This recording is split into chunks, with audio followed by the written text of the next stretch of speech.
Pranayam workshop for this first one ever done, but this is the last day, and we hope we are all going to enjoy it. You all know about Dr. Prahlad Rohn anyway. He's an eminent scientist and an expert yoga teacher since 1978. He's done a lot of yoga workshops and everything. So I think all of you know already about it.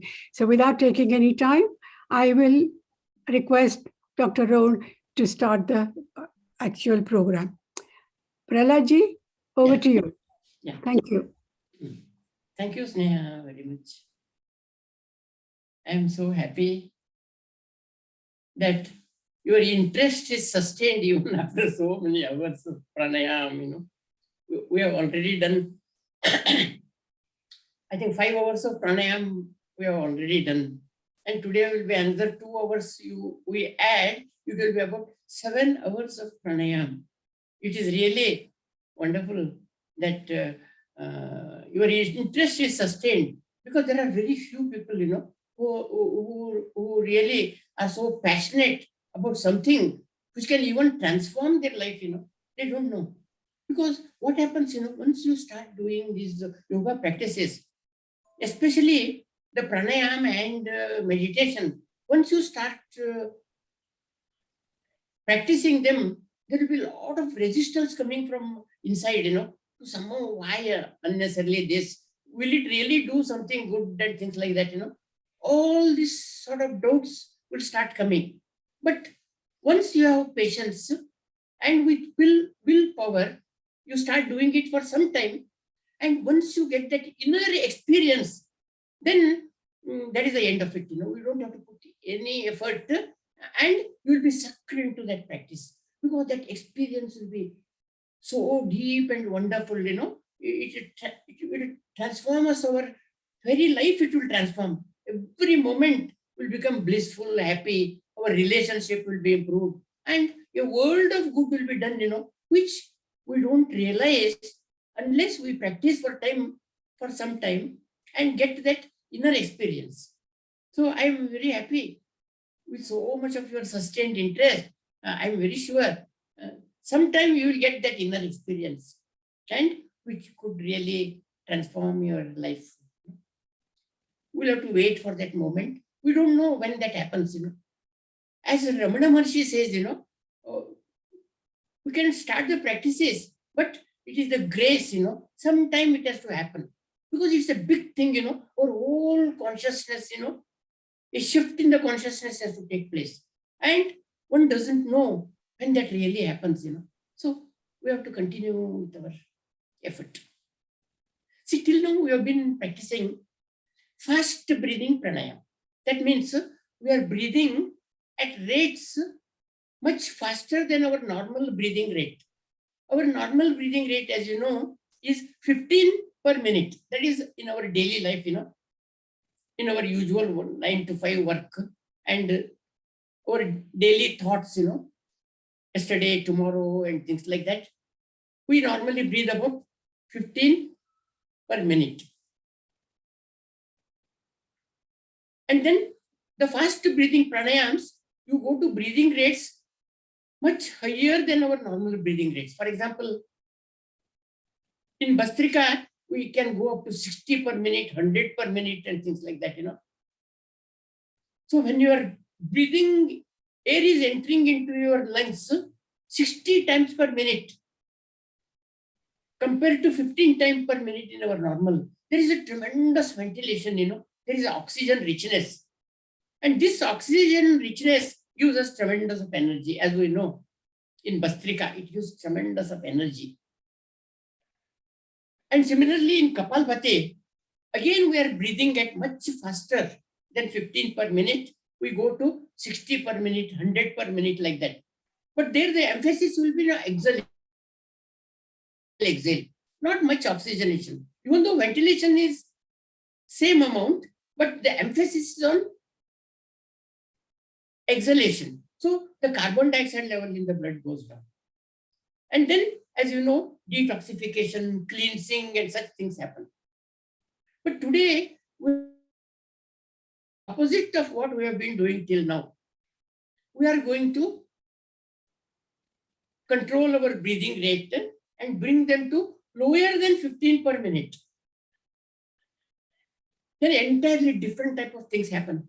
For example, as you know, in sleep, when you go to sleep, our breathing rate comes down to about 10 per minute. So when it comes to 10 per minute, the ventilation is very much reduced now because the air is entering only 10 times instead of 15 times. So the oxygenation is less. The metabolism will be reduced. Thoughts will be reduced because oxygen deficiency is there when you go on reducing the thing. For example, when this happens in sleep 10 per minute, our metabolic rate will be reduced. The frequency of the thoughts will be reduced. And we don't think of yesterdays and tomorrow when you are in sleep. It is a state of deepest relaxation.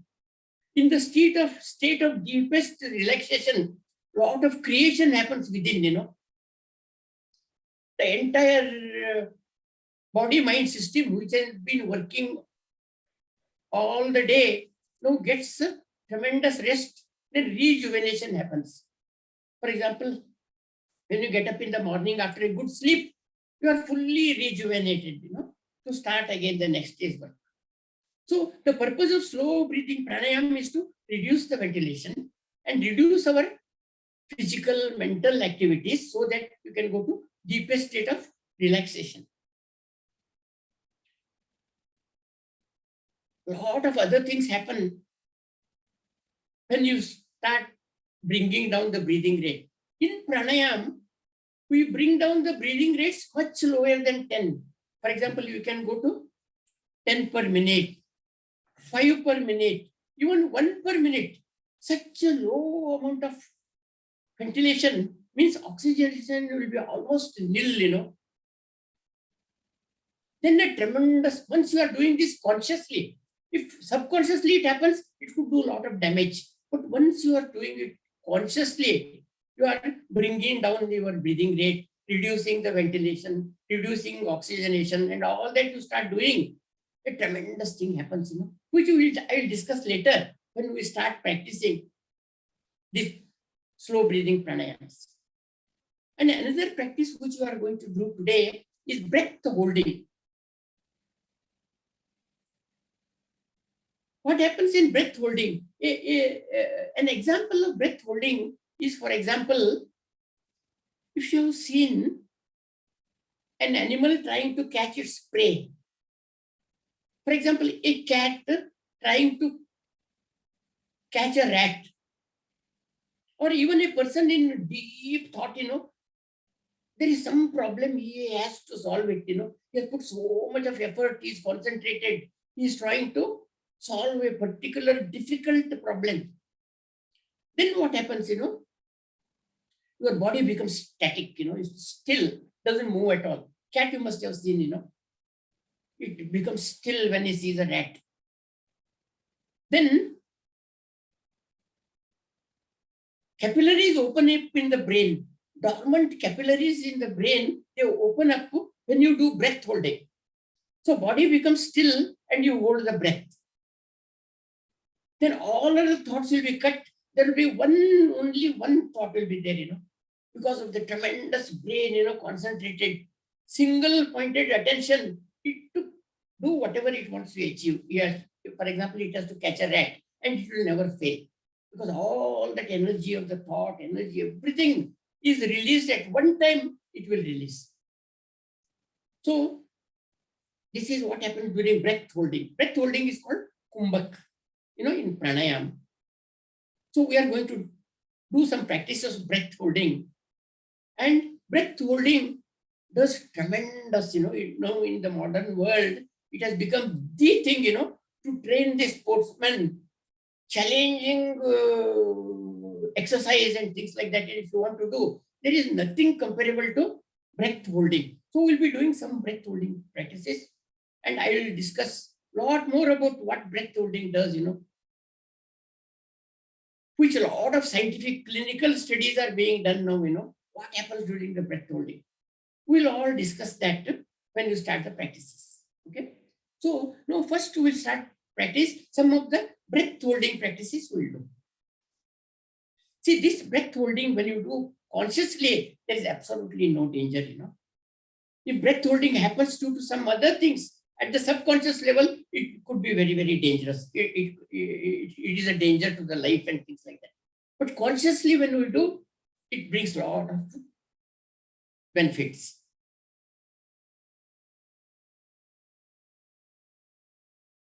So what we'll do first, breath holding, I'll give in 3 phases. First, we'll do deep and slow breathing. Then after we get used to deep and slow breathing, then you will notice that in between the inhalation and in between the exhalation, there is a small pause will be there.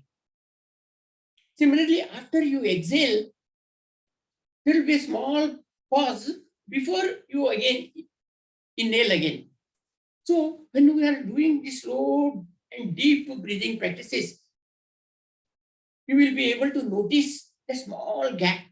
For example, when you are breathing in, the diaphragm, there is a diaphragm here which separates the chest cavity and the abdominal cavity. When we breathe in, when the lungs are full, the diaphragm goes down.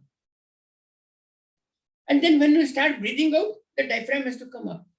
So after breathing in, the diaphragm is going down, then it has to stop. And during breathing out, it has to come again. So those are the gaps. Those are the gaps, where breath holding is done. Normally, when you are breathing about 15 per minute, so we are breathing about, let us say, 2 seconds to breathe in, 2 seconds to breathe out, let us say. Then there will be a fraction of a second gap, between, after inhalation, there will be a fraction of a gap. Then in exhalation starts. After exhalation, there will be a fraction of a second gap where breath is held. Then again, breathing in starts. Now, in breathing in practices, we are going to enhance these gaps. We are going to enhance these gaps. Instead of milliseconds, we are going to make it 1 second, 2 seconds, 3 seconds. You can go on increasing the gaps, increasing the gap. Normally, what happens, when you hold the breath for more than, let us say, 20 seconds, then you have to take a lot of precautions. You have to take, For example, these are called kumbhak. In Sanskrit, these are called kumbhak. Breath holding is called kumbhak. When you do kumbhak, there are 2 types of kumbhak. One is antar kumbhak, another one is baya kumbhak. Antar kumbhak means you breathe in, your lungs are full, then you hold for some time. It's called inner pause or antar kumbhak. Then when you breathe out and hold, it's called baya kumbhak, outer pause. That means when the air, once you hold when the lungs are full of air, second time you hold when the lungs are very less air in the lungs. So these are the 2 things. And when you do these things for more than 20-25 seconds, people hold for minutes together, Those people who are doing for self-realization, for shifting spiritual upliftment.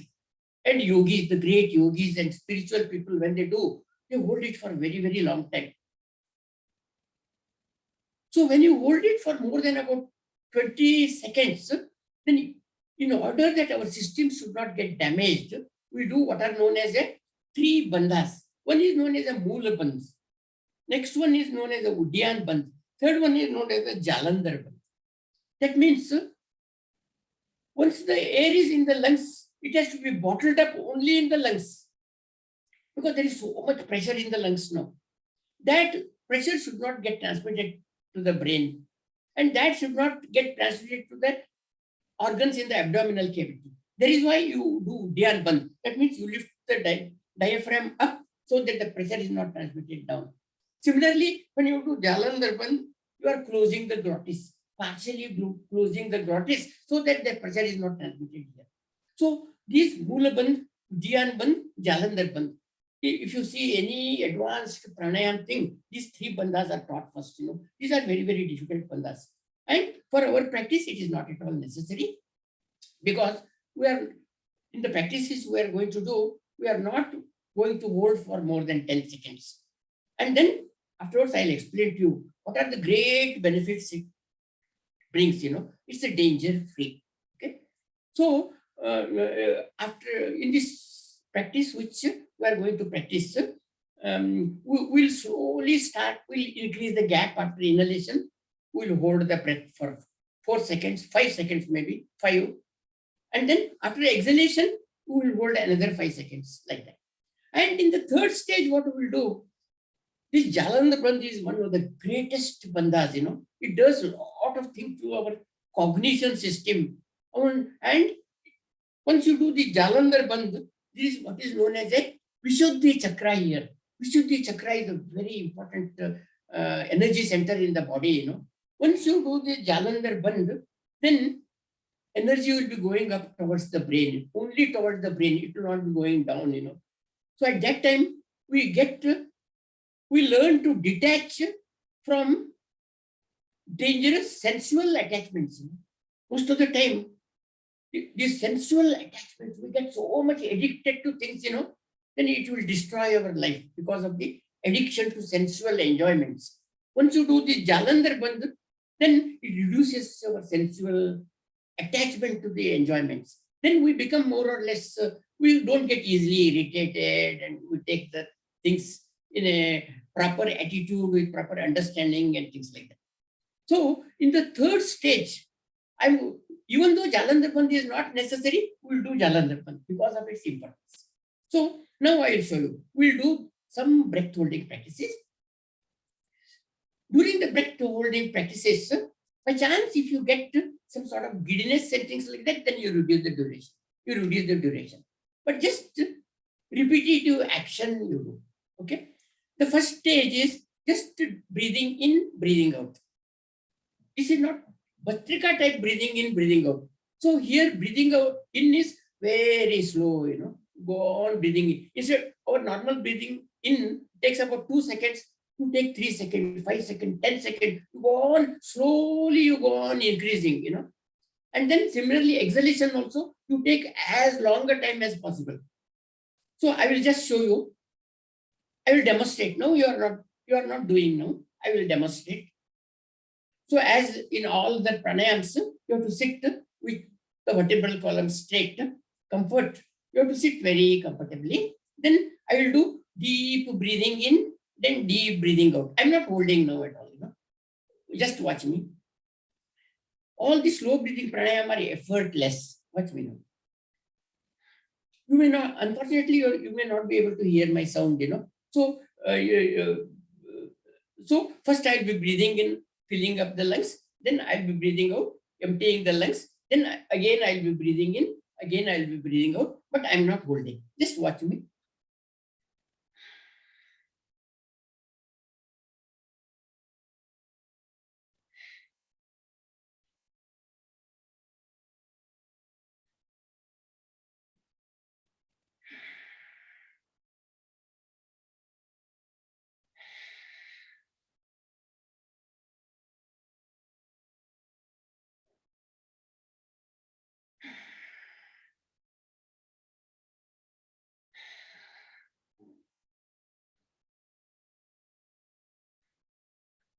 See, now my breathing rate is nearly 5 per minute. Compared to what in the sleep we get 10 per minute. No, I'm breathing so slow and I'm taking such a long time. It's only coming 5 to 6 per minute breathing rate. So, but I'm not holding anything at all. So, can you please try? You just go. See, breathing in should not be like this, no effort. See, in Bhastrika and Kapalbhati, we are doing a lot of effort, breathe in full and all that, Here, whatever you are capable, in this normal position, you breathe in as much as it is comfortable.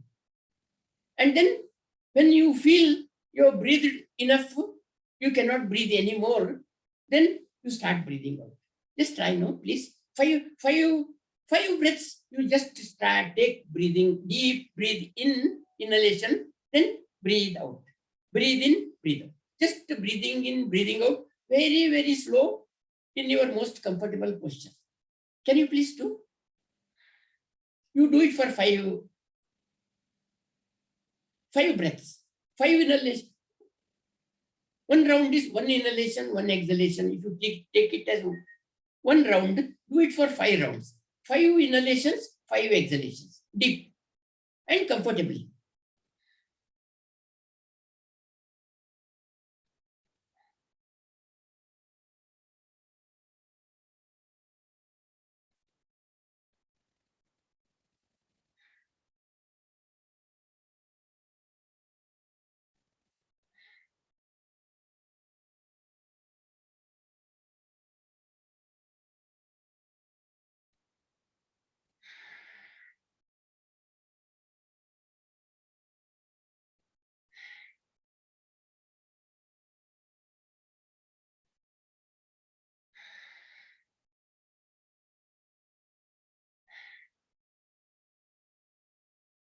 Okay, come back. Please come back.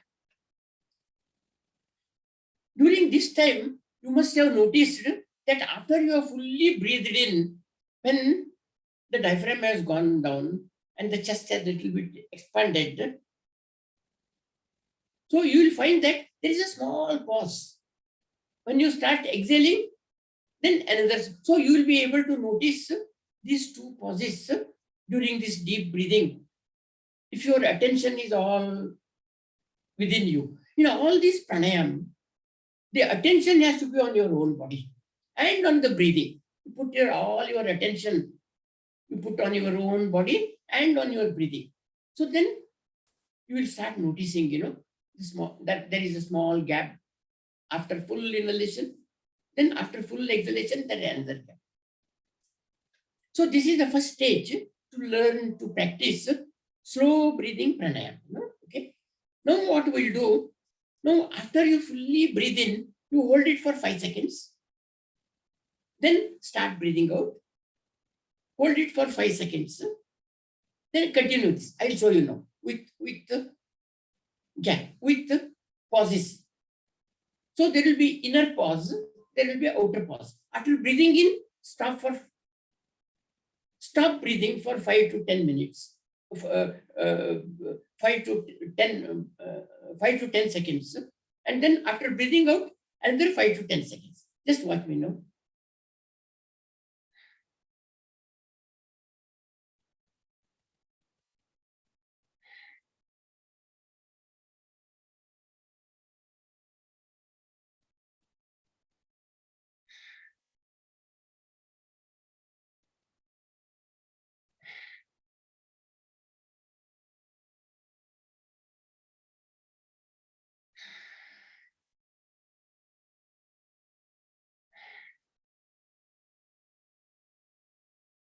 I did three inhalation, 3 exhalation, which about 5 seconds holding. Just try. You put all your attention on your own body and hold it only as much. Breath holding is only for as much time as it's comfortable. Do for 5 breaths, 5 inhalation, 5 exhalation. Hold for short time.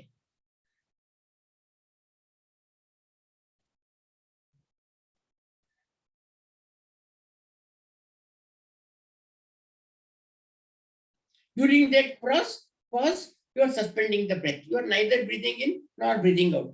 Whatever air is bottled up in the lungs, that is all. Put all your attention on your own body and you are doing slow and deep. Take as much time as possible to breathe in and take as much time as possible to breathe out. And after your lungs are full, hold it for 5 seconds. Not more than 10 seconds. And then after breathing out, hold for another short time. All attention on your own body. You are most relaxed and comfortable. You are watching the breath. You are deep breathing in and holding for a small pause of 5 to 10 seconds. Then long exhalation. Breathe as slowly as possible. Take as much long time as possible. Again, hold for 5 to 10 seconds, and repeat this for about 5 seconds. Repeat this 5 times.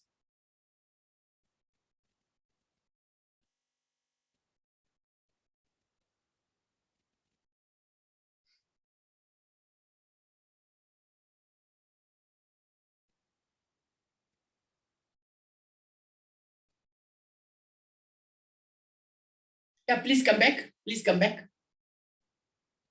Are you back? Yeah. So in the next stage, what we'll do the same thing. That is 5 deep breathe in, breathe out with pauses, but we'll do during the pause, you just put your chin on the chest. There is in the collarbone, there is a small gap here, So in Jalandhar Bandh, you have to put the chin here. Once you do this, then the glottis will be partially closed. It is not necessary, but we are doing this to get additional benefit of the Jalandhar. So in this thing which we are doing now is I am doing that 5 to 10 second breath holding with this with the chin on the chest, and then you raise it up. Again, you start breathing out. After breathing out, when you are holding, again do the Jalandhar Bandh. I will show you few rounds. I'll show. Okay.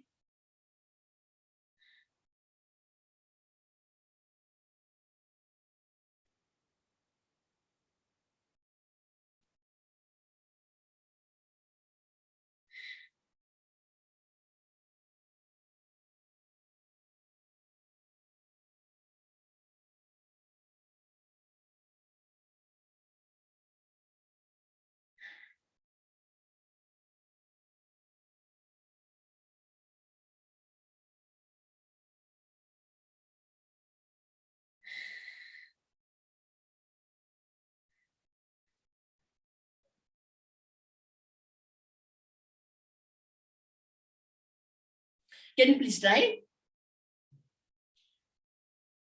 5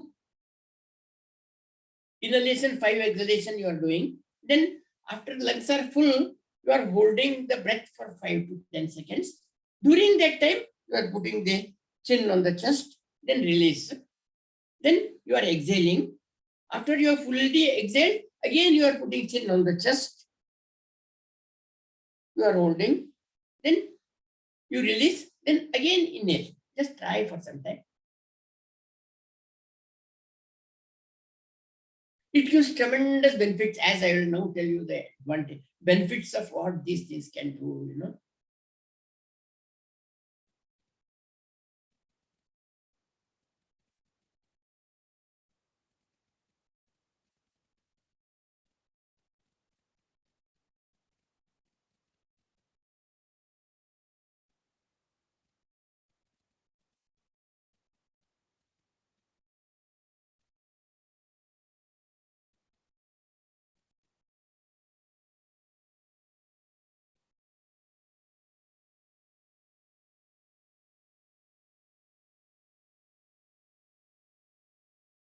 Okay, please come back. We'll be doing this again. When we are doing the slow breathing pranayam, we'll be again doing some of this breath holding.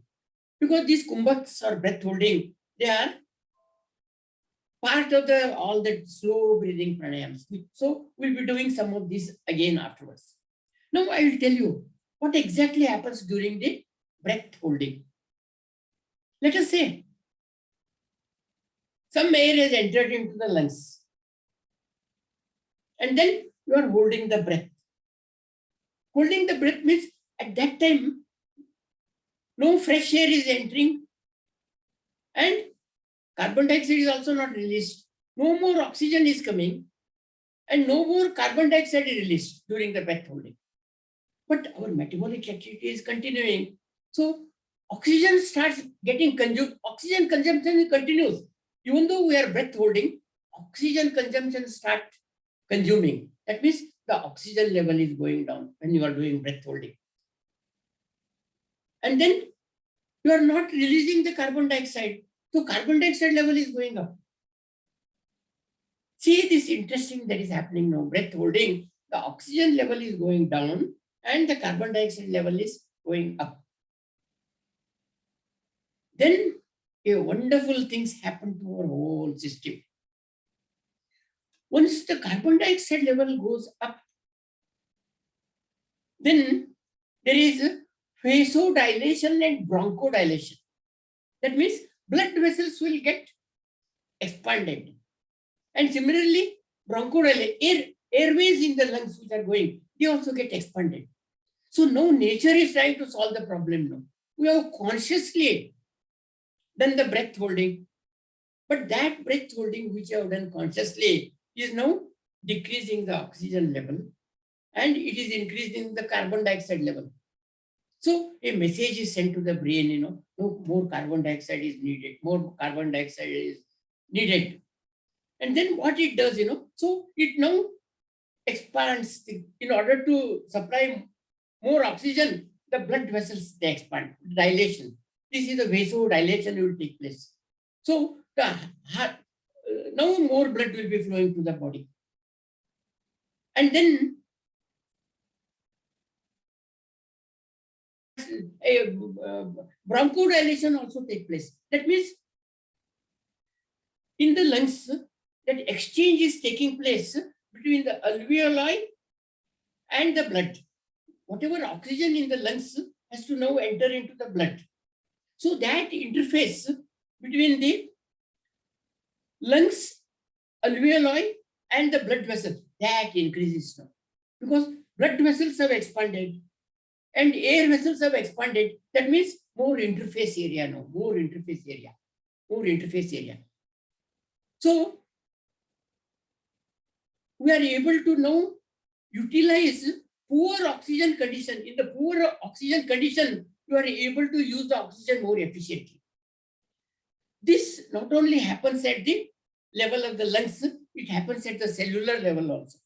Once the blood is coming to the cellular level, there also this vasodilation is taking place. The blood vessels expand. So the interface between the cell walls and the blood vessels, that increases. So the oxygen that delivered to all the cells in our body is also increased. This is a tremendous thing that happens. This is another thing that happen. The interface area at the lungs increases, interface area at the cells increases, and then now brain also requires a lot of oxygen now. Now we have, because of breath holding consciously, we have reduced it. We have reduced the blood supply to the brain. So there are a lot of dormant blood vessels in the brain, So those dormant blood vessels, now they open up. They open up. And blood supply to the brain is also increased. This is a tremendous thing. That is why it becomes alert, For example, when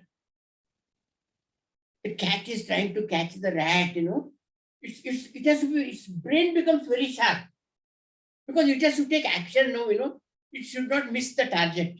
Similarly, a person who is in deep thought, all other thoughts will be cut. He is only one thought and action has to take place.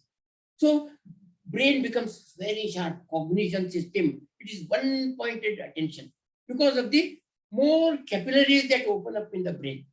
So breath holding, what it does, it increases vasodilation, which increases the blood supply. And then it increases the bronchodilation. So breathing becomes very easy and your brain becomes very sharp because you have created a condition. Though it is not a dangerous condition because we are doing consciously, we are doing for such a short time. But in such a short time, there's a lot of learning by the brain, For example, high altitude people and all that, when the oxygen pressure is low and all that, the system immediately does, it increases the area of bronchodilation, vasodilation, all these things happen to utilize the low oxygen conditions. That is why the recent trials, it has been found to be so useful in COVID thing, Because what happens during the COVID attack, there is very less oxygen in the body. Because most of our lung positions are occupied by the virus, COVID virus. So the exchange area in the lungs is very much reduced during the COVID. So at that time, it is very important whatever little oxygen is available, it should be utilized fully. Normally, our body will not be able to utilize. After oxygen level falls down to some level, then it stops utilizing that because of the partial pressure between the oxygen level in the lungs and the blood and the cell. It doesn't utilize. But once you start learning this breath holding, that low oxygen itself will be utilized so efficiently because of these various things. So this is another great thing, Recent, if you see some of the lot of medical trials being done, it is doing such an important thing, low oxygen level. For example, this is now being used in during when heavy exercise you are doing and all that, then metabolic activity is so high, you are not able to create that amount of the oxygen which is needed. So during the heavy exercise, you can do few seconds of breath holding. Then your fatigue reduces, stamina increases. This is being used now to train the champions, sports champions and things like that, Also mountain climbers and things like that. It's a tremendous thing that happens. Low oxygen, better utilization is of the already low oxygen condition. This happens because of this various effect. And another thing, most important thing that happens is nitric oxide generation. Lot of nitric oxide is generated. Nitric oxide, as you know, is a neurotransmitter, and it is again a vasodilator and a bronchodilator. And nitric oxide is a killer of the virus, So when you are doing this slow breathing pranayams with the breath holding, there is a lot of nitric oxide generated.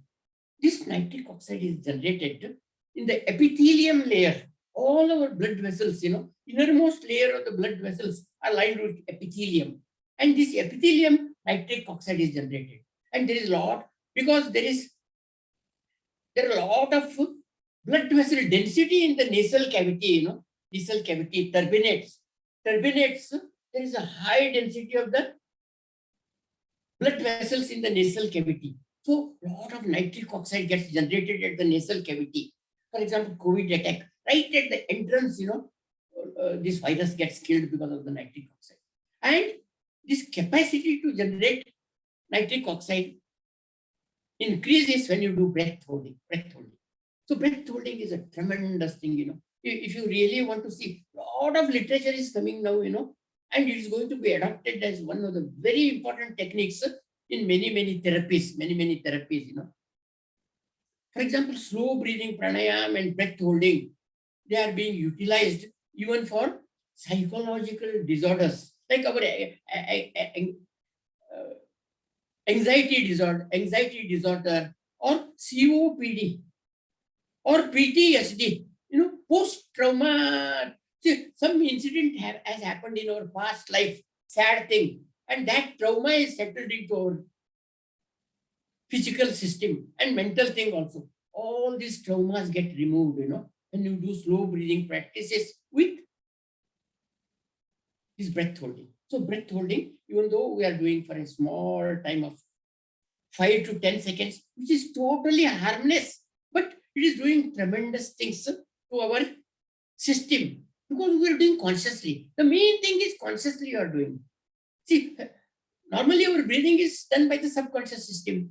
For example, I am talking, you are listening and all that. We don't have to put any effort for breathing. It is going on automatically. But once you take control of the breathing from the subconscious to the conscious level, then we are at the cerebral cortex. Cerebral cortex will learn lots of things. Subconscious cannot learn.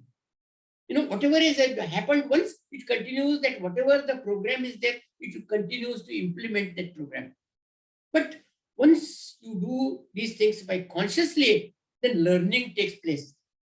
Cerebral cortex. And then these things permanently become our destiny. Now let us see how this breath holding reduces our anxiety levels or psychological disorders. What happens, there is what is known as a CO2 level, CO2 threshold.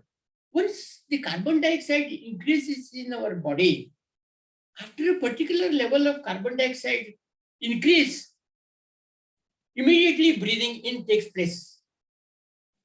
So carbon dioxide level, once you cross that carbon dioxide level, then the breathing in automatically takes place. Try to remove the carbon dioxide out and things like that.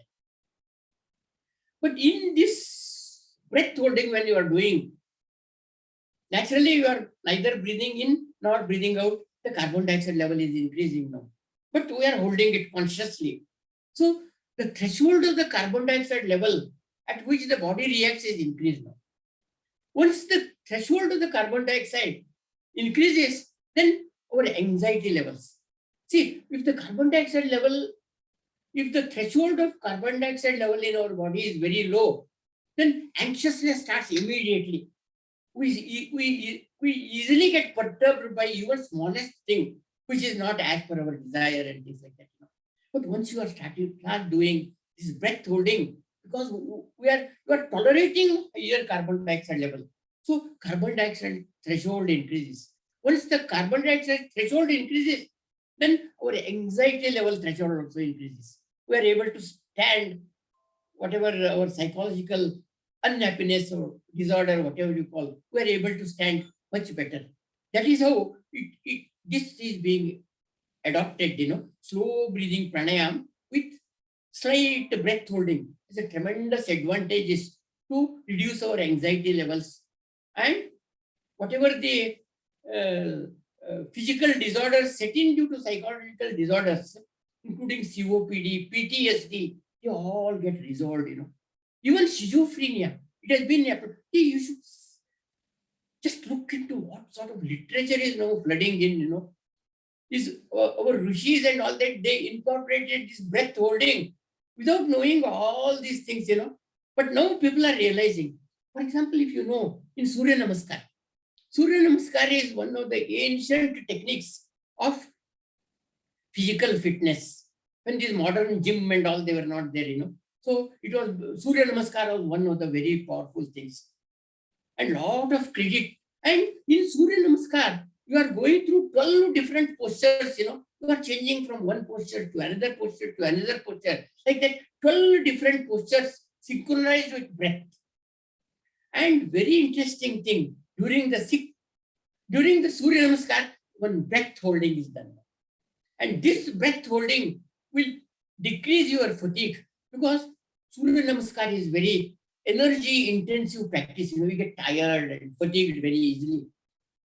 But once that one small breath holding during the Surya Namaskar practice will reduce our fatigue, and you will be able to many more Surya Namaskars. We don't know really when this was introduced. Many of the historians give this credit to Samartha Ramdas, who was Shivaji's advisor. Those days, Shivaji Maharaj's soldiers used to be trained mainly in this type of thing. Wrestlers, boxers, and all of the fighters and all, they used to do this Surya Namaskar with this breath holding. Does a miracle is introduced. No, that concept of this one small breath holding introduced in Surya Namaskar is doing such a tremendous thing to the very effect of the exercise. Now this is being adopted as a very important practice in the modern days, modern days.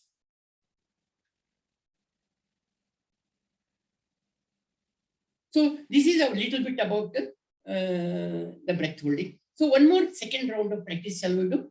So now we will do deep breathe in, then small hold with Jalandharban, then release, then breathe out very slowly, another small hold, then release, then again inhale, again hold. So just try last round. Then we'll go to our next practice of slow breathing pranayams. Can you please do? It's a tremendous thing, Once you start used to it and practice for some time, it does so much to our everyday life, our physical fitness, mental fitness, and our tolerance level, we don't easily get disturbed by small things happening and all that, because the threshold of the carbon dioxide is increasing. Threshold of the carbon dioxide increasing means resilience in anxiety. It builds resilience in our anxiety disorder. We'll be able to tolerate more unhappy things happen to us,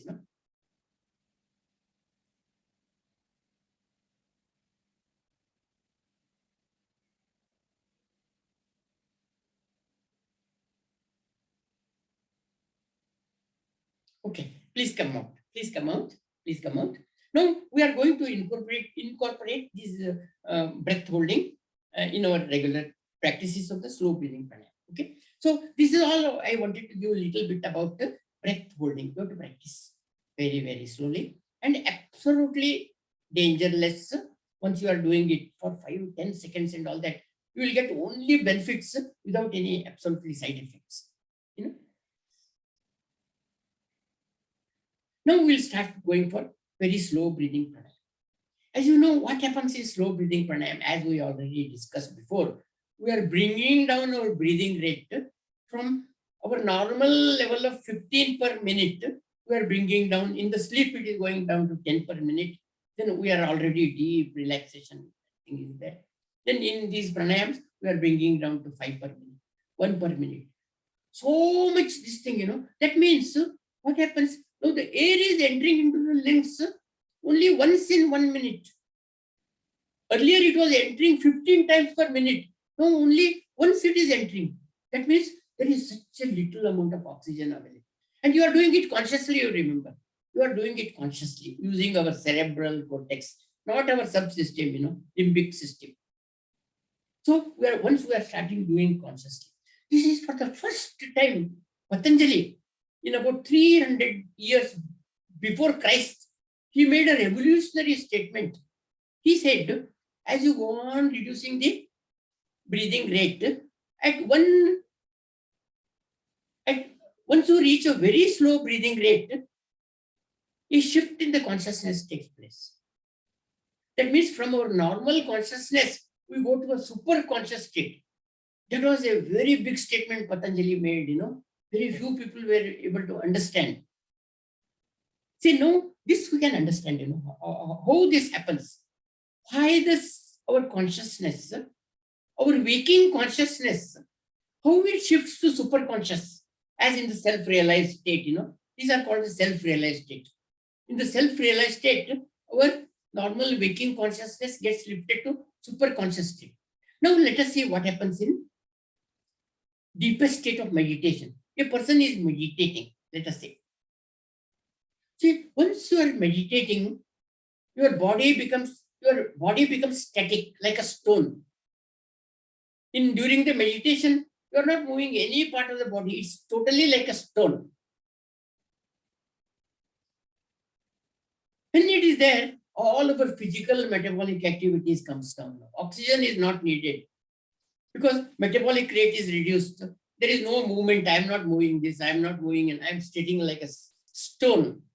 So oxygen need is reduced because of the physical metabolic activity is reduced, and your body movement are totally stopped.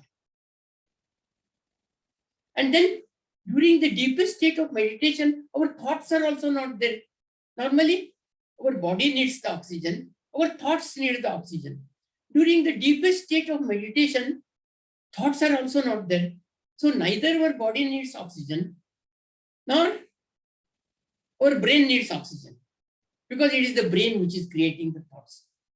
So that means oxygen need itself is totally reduced. Oxygen is not needed at all.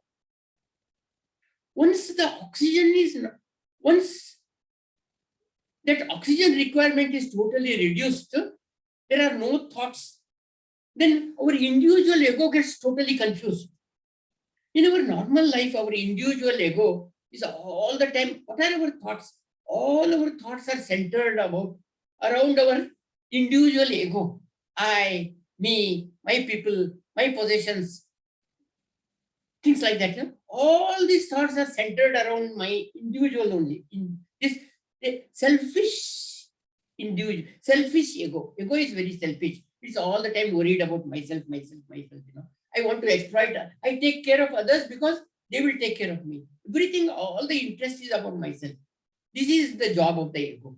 Oh, as long as the thoughts are there, ego is alive.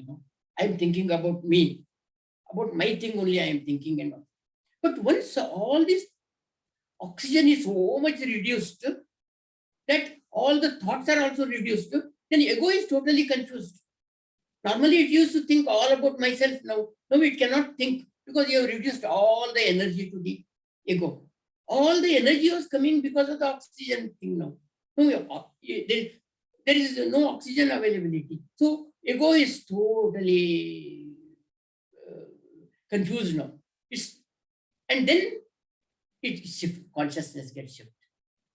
Then this ego, individual ego, shifts to universal ego. Universe takes care of all the people. Entirely it takes care of the universe. It takes care of it has a tremendous intelligence in the universe, and that intelligence has provided the right things. What is the amount of the air required, amount of the water required? Everything is controlled by that universal intelligence. It has created not only just me, you, and other human beings. It has created the birds, the fishes, all sorts of animals. So entire harmony of the universe is taken care by universal ego. So once this individual ego, all these thoughts stop, then, and that is what happens during self-realization. That is what happens. So that is what the Patanjali made that big statement. So in the deepest state of meditation, automatically you're breathing, you're almost not breathing at all. You are controlling the thoughts, and that reduction is thought reduced to is going to reduce your oxygen level. It becomes almost zero. This is what Patanjali called as a Sahaja Kumbhak, breath holding. It's a permanent breath holding is taking place now all along. As long if you are meditating for 6 hours, you are not breathing at all. Your ego is totally transformed into higher consciousness.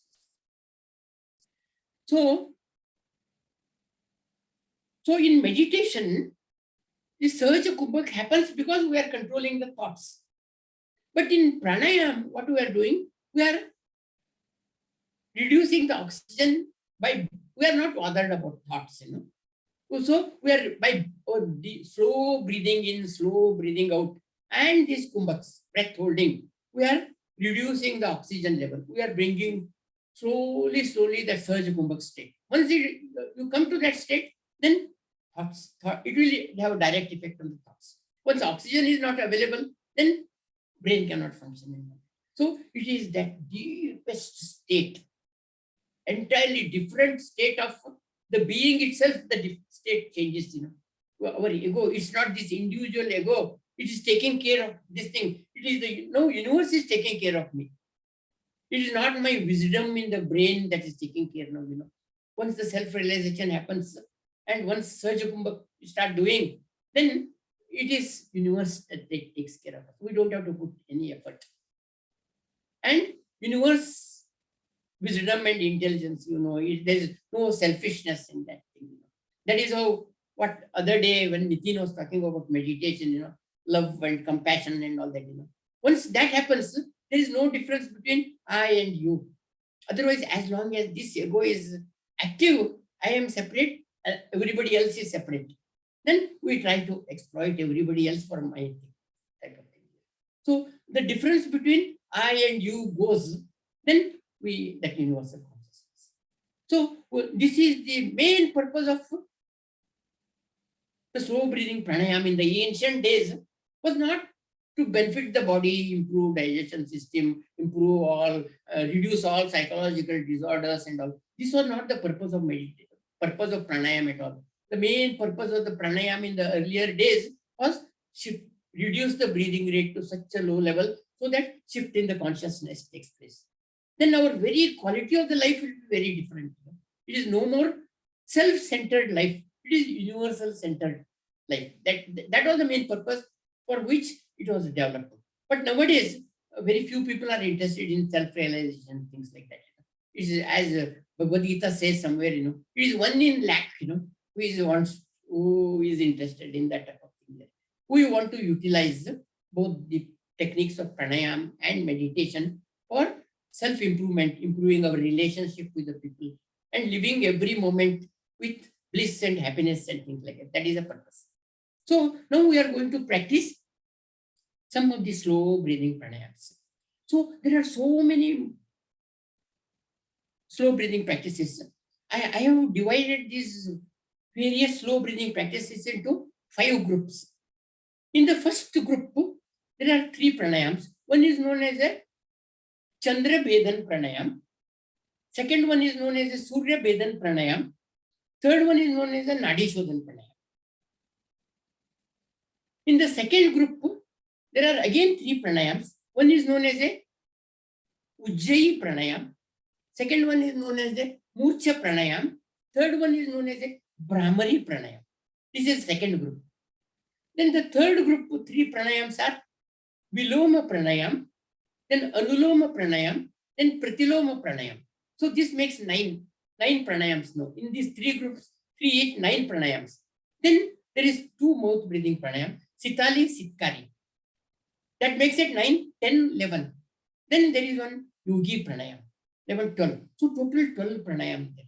So time is too short. So what I have planned to do is to give you practices of 1 from each group. So first we'll do Chandrabethan Pranam.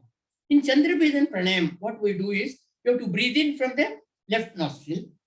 These are all slow breathing pranayam. Now you have to forget about Bhastrika and Kapalbhati. They are all energy giving. You feel the effects immediately. Here, you don't feel the effect immediately. They are slowly working out, changing our network in the brain itself. It takes time. Once you continue with patience, persistence, and effort, once you continue, then a lot of rewiring in the brain takes place. Then we permanently become transformed individuals and things like that. As you know, why these single individual nostrils are given so much importance. For example, in Chandrabethan Pranayam, we breathe in from the left nostril and breathe out with the right nostril. Then again breathe in from the left nostril, again breathe out from the right nostril. All the time inhalation is from the left nostril, all the time exhalation is from the right nostril. This is Chandrabethan Pranayam. In Suryabethan Pranayam, we are doing the opposite. We are breathing in from the right nostril and breathing out with the left nostril. Then again breathing in from the right nostril, again breathing out, and series of these things. So in Suryabethan Pranayam, breathing in is always from the right nostril, breathing out is from the left nostril. And in Nadishodhan Pranayam, we are alternative nostril. We are breathing in from the left nostril, then breathing out with the right nostril, then breathe in from the right nostril, breathe out from the left, and continuation of this. This Nadishodhan Pranayam, when it is done without kumbhaks, it is known as Anuloma Viloma Pranayam. You know, many yoga schools, they don't teach this breath holding. Breath holding is the really most important and non-dangerous things. But some sort of fear has entered into the even yoga teachers and things like that. Many yoga schools, they don't give this breath holding at all. But breath holding is so innocent and so wonderful. So in our book, we have discussed a lot about breath holding. And in our yoga workshop, both in US, India, and other places, we have given, people are so much benefiting by this slow breathing pranayam, and breath holding is very, very important. Now, let us understand why this single, you breathe in left, right, both, and why this is being done in pranayam. See, now, if you see again, you have to go into modern medical science literature. See, now they have done a lot of studies on the effect of this specific nostril breathing on our system. For example, they have studied heart rate, they have studied systolic blood pressure, diastolic blood pressure, and our anxiety levels. All those things are studied, when you are doing left nostril breathing, right nostril breathing, and things like that. And the final conclusion is they are slow breathing pranayams with Kumbhak, they reduce our heart rate, they reduced. And then all the blood pressure thing they bring down to the minimum that is necessary, and respiratory rate. And the respiratory rate goes down. See, when we are resting state, we don't have to really breathe 15 per minute. 15 per minute you have to breathe when there is a lot of activity you are doing, you are walking, you are running, you are going to office, doing so much of thinking and all that. But when you are resting, 15 per minute is not required at all. And modern science now has come to know that when you are resting, if you can breathe about 5 to 6 per minute, that is a tremendous relaxation. Tremendous relaxation. Then parasympathetic system comes into the picture. And I normally sympathetic system is termed as fight, flight, or freeze, right? Fight. When there is a danger from outside, either you fight or you flight or you freeze, helpless, you sit like that, That is our normal, that is what happens in our normal 15 per minute type of breathing. But once you go to very lower type, very low level of breathing, then our parasympathetic system comes into picture. Then once the parasympathetic system comes into picture, I call it as rest, I call it as relax, reboot, and rejuvenation. See, once you do slow breathing, that deepest state of the relaxation, tremendous things happen to our system. Just like fight, flight, and freeze. I have termed this state of total relaxation as relax, reboot, and rejuvenate. Tremendous energy. Then that is how all our psychological, once you come to slow breathing rate, and once you go to deep state of relaxation, all our traumas, past traumas, some things happened, sad things have happened in our past life and all that, we don't know. They are ruling our present life. These past traumas, they have settled in our body as PTSD, past trauma, sort of desires, disorders, they happen in our body. But they are happening unconsciously. We are being controlled by all the trauma and other things. But once you come to this parasympathetic state, this is not an ordinary parasympathetic state. Once in pranayam, once you comes down to 5 per minute, 1 per, such a slow breathing rate, it is an undescribable state of relaxation and tremendous thing, Then the entire recouping of the brain gets rewired. All our things are, we become totally transformed, So that is how it is the importance of these individual things, When you breathe with the left is called Chandranadi because it is cooling, your thoughts come down and it's a mental effect. And Suryanadi, when you breathe with the right nostril, it is more physical. Sympathetic nervous system is slightly enhanced during the right nostril breathing, and parasympathetic system is enhanced during the left nostril breathing. When you do alternate breathing, it's a tremendous thing. A lot of research now, shows what is the importance of these various types of alternate nostril breathing and things like that. Now, I will show you, we'll do few rounds of Chandrabethan Pranayam. Okay? I will show you first. I think we can directly go for this little. After one breathing in, you hold the breath for 5-10 seconds. Then do Jalandhar. First let us do no Jalandhar. I breathe in from the left nostril, then hold the breath. Then breathe out to the right nostril, then hold out the breath. Then again breathe in from the left nostril, hold for 5 to 10 seconds. Breathe out from the right nostril, again hold. So this is Chandrabethan Pranam. Breathing is always from the left nostril. Breathing in is always from the left nostril. Breathing out is always from the right nostril. I'll show you one. Just watch me. Normally, this is done. This is known as Vishnu Mudra. Normally, these nostrils are manipulated using this type of the thing here. You close these two and open this. But now we will not do that. In order that you will be, if I do like this, you will not be able to see. whether I am breathing with the left nostril, right. So I will do like this. Now I'll show you Chandrabethan Pranayam. Watch me now. Please, you know you are not doing now. I will show you first.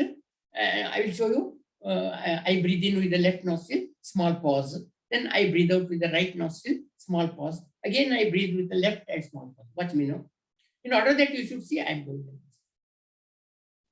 These are very slow, long. You should breathe it as slowly as possible. You should take as long a time as possible, because we want to bring down our breathing rate to 5 per minute, 1 per minute, as slow as possible, so that shift in the consciousness takes place. Watch me now. I'm doing Chandrabethan Pranayam with pauses.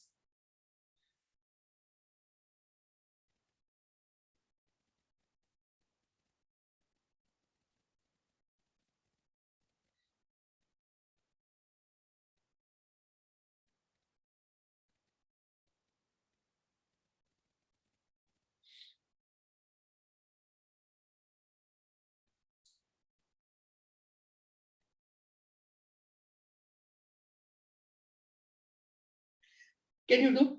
See what you can do. During the pause, you can close also. I'll show you one with closing the nostril. Absolutely no problem. If it is only for 5 seconds, you can close the nostril. I'll show you now. I'll show you with closing the nostril during breath holding. Okay? Chandrabethan Pranayam. Breathing with the left nostril, then hold the breath for 5 to 10 seconds. Breathe out with the right nostril, then hold out for 5 seconds. Watch me.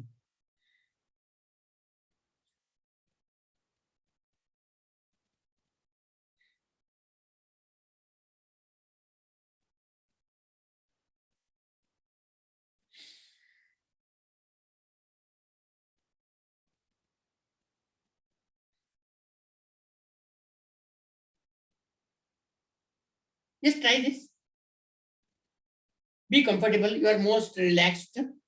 Don't try to breathe in so much that you feel discomfort. Lungs are so much expanded and all that. Don't do all that. Whatever your maximum breathing in, please maximum breathe in with the left nostril.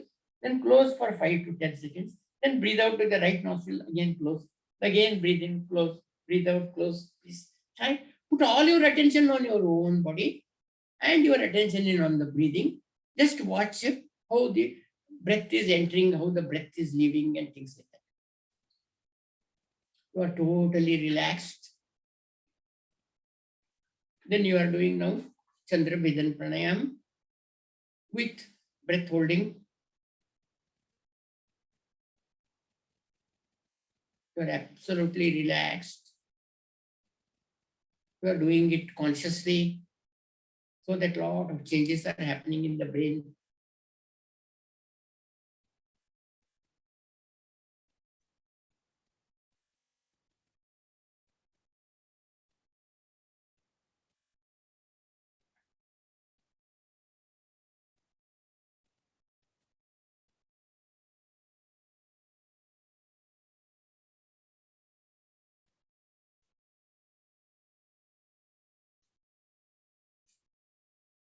Yeah, please come out. Please come out. Please come out. Yeah, thank you. See, now we'll do the same Chandrabethan Pranayam. When you are doing this one, you do Jalandhar Bandh also. That means you are this is a very, it's called Vishuddhi Chakra. Vishuddhi Chakra. We have got 5 types of energy, We have got 5 types of energy which are governing our whole body, our whole life is governed by 5 energies. One is prana, which is operating in the region of the chest, heart, lungs, and all that. Then samana, which is responsible for the digestive system. Then apana, that is the lower part of the body. The energy in the lower part of the body is best seen during the childbirth, when the woman is giving childbirth. That pushing of the child is done by this energy at the lower. So this prana, samana, apana, then udana. Udana is this which is going to the brain, That is udana. Then there is vyana. Vyana is, it coordinates our entire function of the thing. When we do Jalandhar Bandh, we are increasing this energy, udana. Udana we are increasing. We are not much activating prana, samana, and apana we are not activating. We are activating the energy to the brain, energy to the brain. So all decision making and our memory, everything happens here. And the brain is able to now control our anxiety disorders and many psychological things.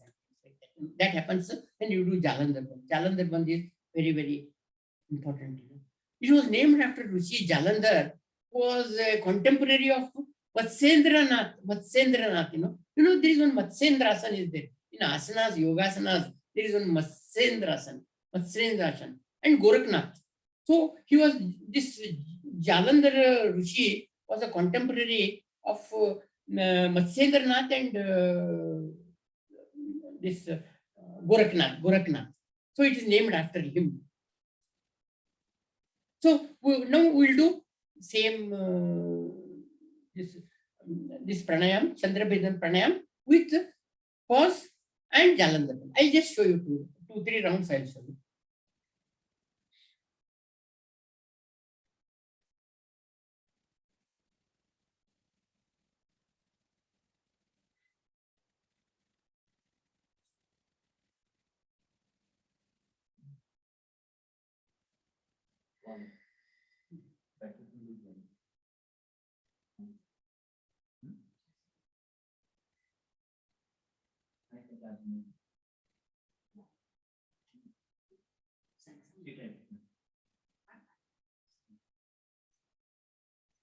So this I showed you just 2 rounds of this Chandrabethan Pranayam. That means breathing in is always from the left nostril, breathing out always from the right nostril, and you are doing this breath holding for 5 to 10 seconds by using Jalandhar. Can you try for few rounds? Breathing in Chandrabethan Pranayam, breathing in always from the left nostril, breathing out always from the right nostril, and you are doing Antar Kumbhak and Baya Kumbhak with Jalandhar. You are holding for a very, very short time. You may not even feel the effect of that breath holding, but it is having a tremendous effect inside.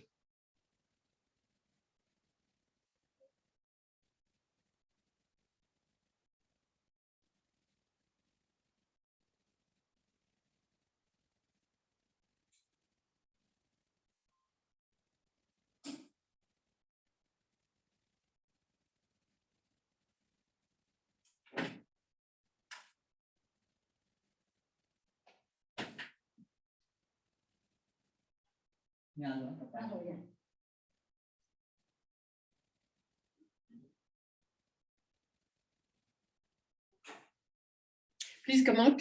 Please come out. At home, you can practice for longer times. So this is in the first group.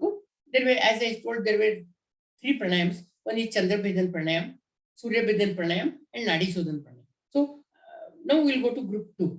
In the group 2, there are 3 pranayams. One is known as a Ujjayi Pranayam, where you contract the throat and breathe, And then there is Murcha Pranayam. You breathe in, breathe out like this. In this pranayam, in Murcha Pranayam, what happens, because you bent the head like this, the air jet that is going, it will be hitting the neck of the brain. It will be hitting the brain stem. It will be hitting because of this. And because of that, very different happens, For example, Swatmaram in his Hatha Yoga Pradipika, he talks of this Murcha Pranayam. Once you do Murcha Pranayam, you experience indescribable joy of self-realization. When self-realization happens, whenever we are not worried about myself, when the ego dissolves, body-centric, body-mind-centric ego, when it dissolves, and then whatever experience you during that time. So this pranayam, this Suryabethan Pranayam produces that indescribable joy, he says. Anyway, we are not going to practice. And this is very important in awakening of this. It's called Ajna Chakra. Ajna Chakra. Third eye. Many people practice to awaken this energy center here, energy center in the brain. So this pranayam is supposed to awaken this part of the energy center here. And then we have got another known as a Brahmari Pranayam. And Brahmari, a lot of studies have done on Brahmari Pranayam. It is very simple, but it is tremendously effective. Recent studies show that when you do Brahmari Pranayam, the nitric oxide production increases many fold. The increase in the nitric oxide production is 15 to 20 times more than our normal production. Normally, what happens?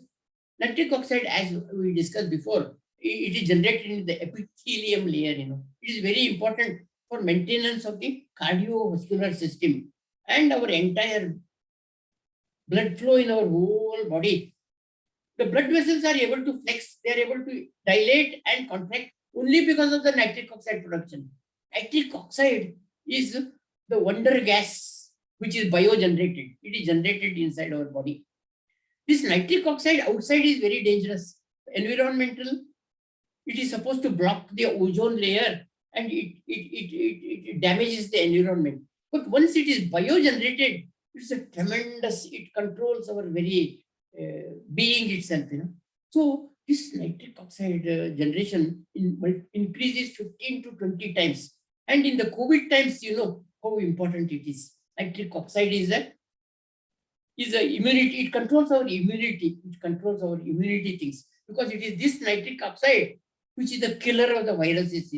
Whenever there is a virus there, a lot of nitric oxide is generated there, and it kills the virus there. So this Brahmari Pranayam, it is very simple, but we produce a humming sound, and it enhancing a lot of, it produces deep relaxation, and it enhances our immunity level. I will just show you how to do Brahmari Pranayam. In Brahmari Pranayam, as in other slow breathing pranayam, you have to breathe in very slowly, take as long a time as possible, fill up the lungs. When you cannot breathe in anymore, start exhaling with humming sound. And that humming sound, it hits the base of the brain, it hits the rest of the other organs in the body are massaged. So I will show you just few rounds of this Brahmari Pranayam, then you will do. Just watch me first. We are not doing any kumbhak. We are not doing any kumbhak breath holding in this one. It is just inhalation and humming sound.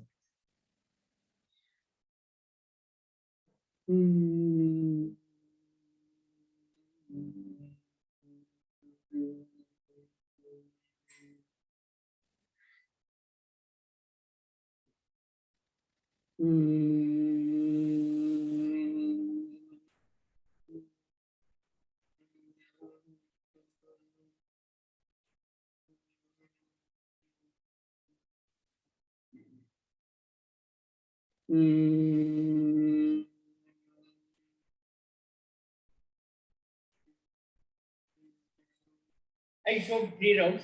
Now, can you please do? To breathe in as much, sit comfortably, you are totally relaxed, and all your attention on your own body and your breathing. Then breathe in as much as possible and comfortable. See, you should not breathe so much that you feel discomfort. Comfort is the most important thing in pranayama. You have to be very comfortable. Then only lots of things, transformations to happen. Then you should be, because we are now talking of parasympathetic thing. You are not stressed up and things like that. In Bastrika and all that, there is so much stress and all that. It's giving energy and all, it is required there. But in slow breathing pranayam, it is the deep state of relaxation. In the deepest state of relaxation, what happens is recouping and rejuvenation of your entire system. Whole life gets transformed. Once you are consistently practicing both this pranayam and meditation, it will be totally transform your life. That is the main purpose of this thing. But all these things, what we are talking now, benefit to the brain, benefit to our heart rate and systolic blood pressure and all that. These are all side benefits. They happen automatically.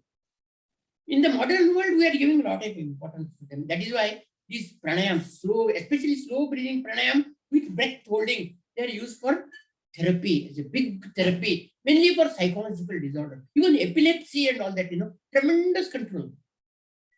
How this happens, we are not, it has not been so deeply analyzed, how exactly this happened. But the conclusive proof is these clinical studies that have been done using this. So please do this Brahmari Pranayam. Breathe in as, put all your attention. Either you can keep your eyes open or you can keep your eyes closed and breathe in as deeply as possible, as comfortable. You should be comfortable. When you feel you cannot breathe anymore, then you start breathing out with humming sound.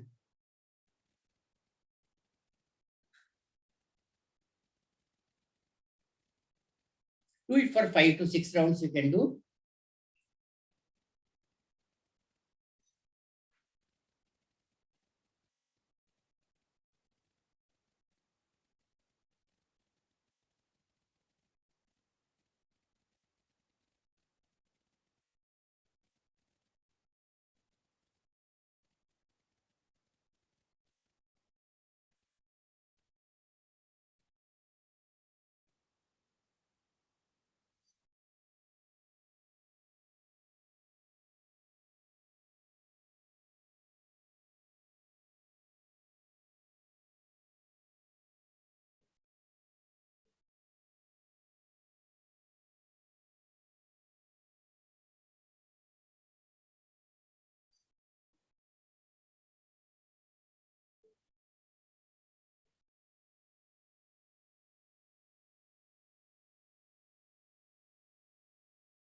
Please come out.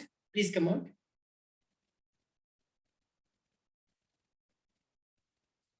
You can do for longer time when you are at home.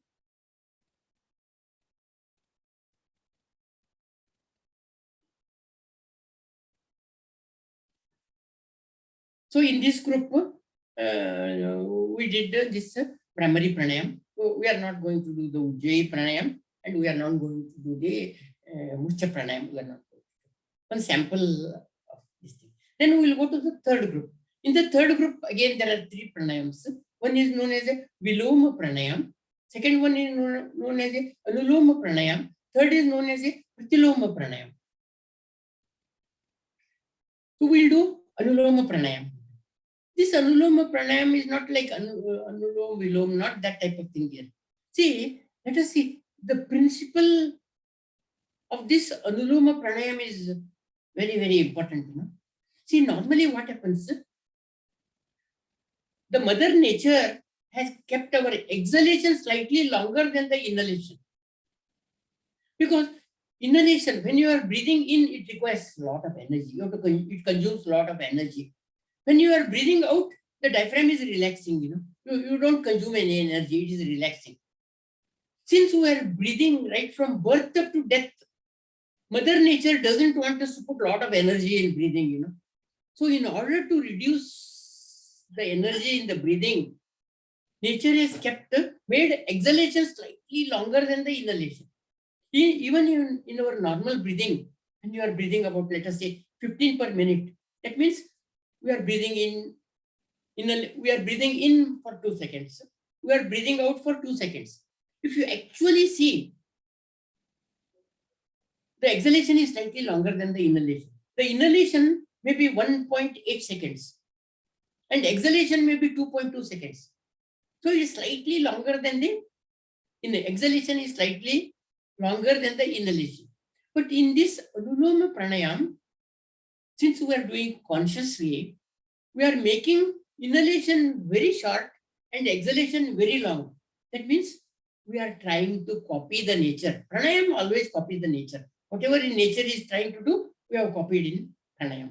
So in pranayam, we are making the inhalation very short, exhalation very long. That means Mother Nature will become very happy. It had slightly increased the exhalation, but now we have increased the exhalation so much and inhalation we have reduced. And how to do that?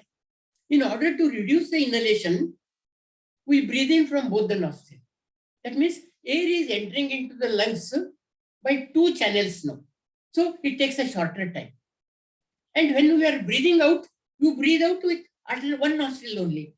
That means it same amount of the air which is accumulated in the lungs, now it has to come out. It is coming out with one nostril, one path, one channel. It will take a longer time.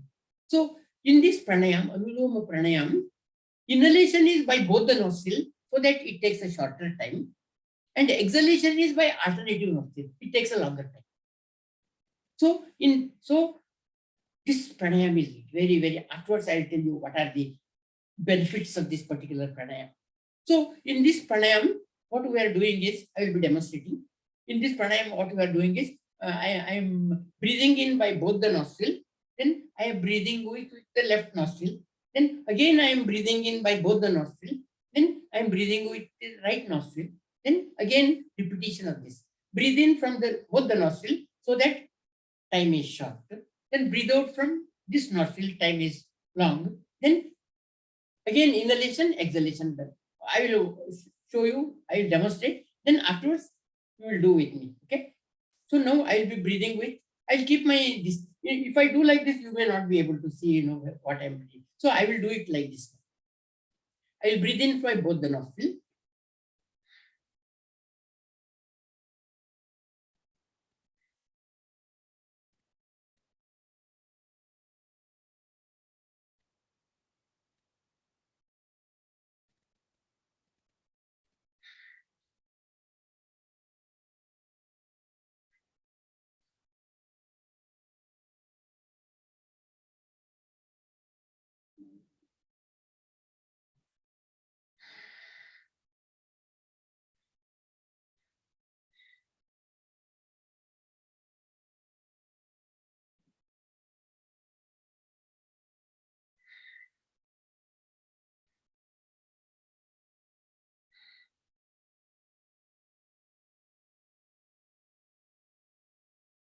I showed 2-3 rounds of this one. In this pranayam, so you have to first program your mind that in this pranayam, what we are doing, we are making inhalation short. That means we have to breathe in. Inhalation, breathing in is always from both the nostrils. And we are making exhalation long. That means exhalation is always by single nostril and by alternative nostril. Inhalation is always by both the nostrils. And we have to do series of these things. Once you do one round of this one will be inhalation with both the nostril, exhalation with one nostril, then again inhalation by both the nostril, exhalation by right nostril. That makes it one round and many rounds of this. See, please try. See, in this one, this is a little difficult pranayam. Once you do this, afterwards I'll tell you what are the benefits of this. So first program your mind that you are breathing in by both the nostril and breathing out is always by alternative nostril. Once you program and let the mind follow that program all the time. If the mind goes somewhere, start thinking something else and all, then you cannot do this pranayam. If you are able to do this pranayam correctly, means you are focused, your memory is good and your cognition system is perfectly. Decision making, it actually shows that your decision making will become perfect because you are implementing, you are doing this, next you are doing this without any flaw. If you implement this, that means our whole cognition system has improved. So put your attention on your own body.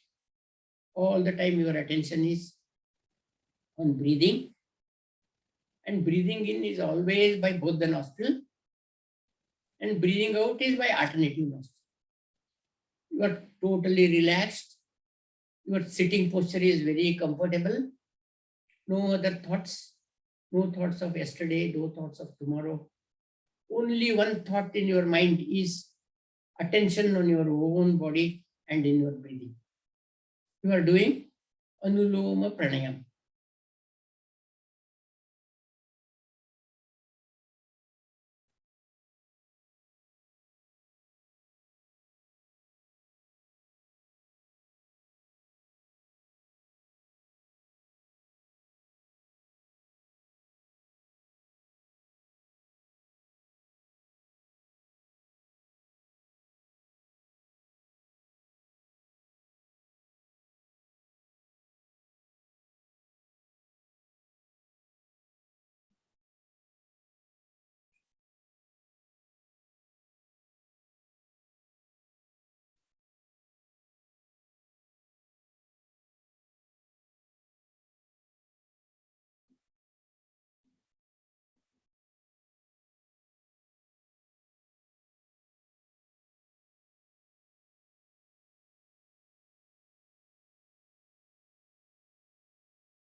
Yeah, please come out. Please come out.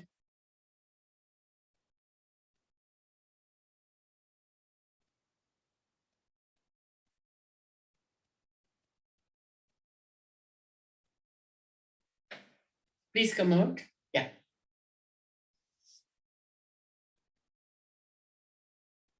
See, this pranayama is so complex, See, mind cannot wander at all. It is all the time thinking. This breath, are you doing using both the nostril or single nostril you are doing? Is it next exhalation? Is it from the left nostril or is it from the right nostril? Are you closing both of them or which one? So all the time, this complex program, if it has to follow, mind cannot wander at all. If the mind wanders, then you cannot do this pranayama.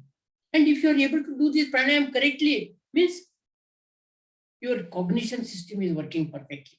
Your memory is good. And you know what to do next. That is a decision making. Then action. Then you are actually start doing them. So memory, decision making, implementation of the action. So entire brain will be totally involved in doing this, following that mental program, So it's very, very important. So in this group, I want to actually give two pranayam. Other one is a pratiloma pranayam. In pratiloma pranayam is exactly opposite to this pranayam. In pratiloma pranayam, you make the inhalation long and you make the exhalation short. Exactly we are doing whatever the mother nature is doing, we are doing opposite to that. See, how do you make the inhalation long? If you want to make the inhalation long, then you have to breathe in from single nostril.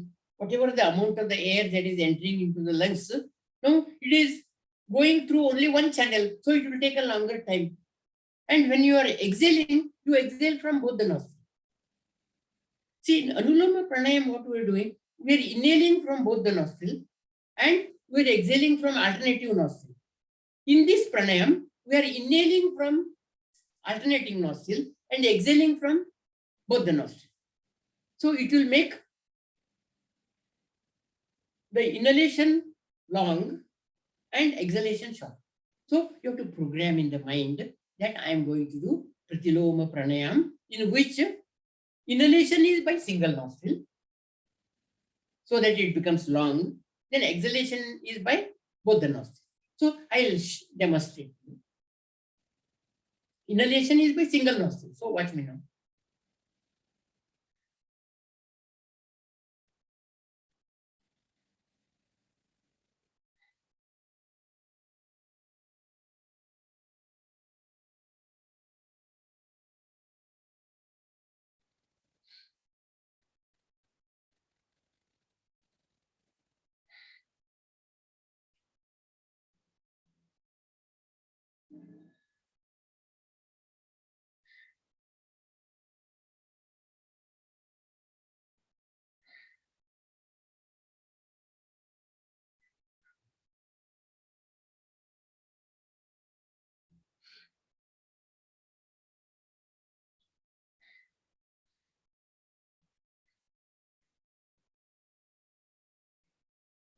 I did 2 rounds of that. Can you do few rounds? First, program your mind that this is a Pratiloma Pranayam, in which inhalation is longer. So inhalation you are doing by single nostril, alternative nostril. Exhalation you are doing by both the nostrils. And a series of this you have to put all your attention. This is possible only when you have put your attention within. Mind should not wander. If mind goes on a joyride, means this pranayam is simply out of question. So if you succeed in this pranayam, you will be very sure of your cognition system is good, memory is good, decision making is good, everything. So please start to program your mind and follow that program. Inhalation is always by single nostril. Exhalation is always by both the nostrils. Put all your attention on your own body. Take as long a time as possible to inhale and take as long a time as possible to exhale.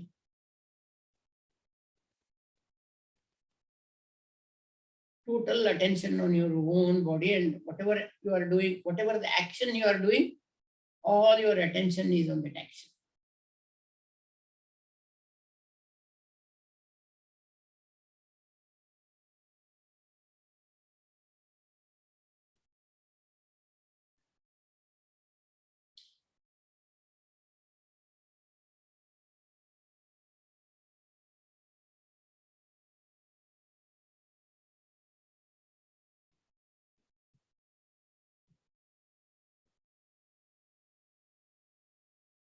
You are very comfortable. You are totally relaxed. Don't overexert. Whatever your inhalation capacity, you inhale only that much. Exhalation capacity, you do only that much. All your attention on Pratiloma Pranayam.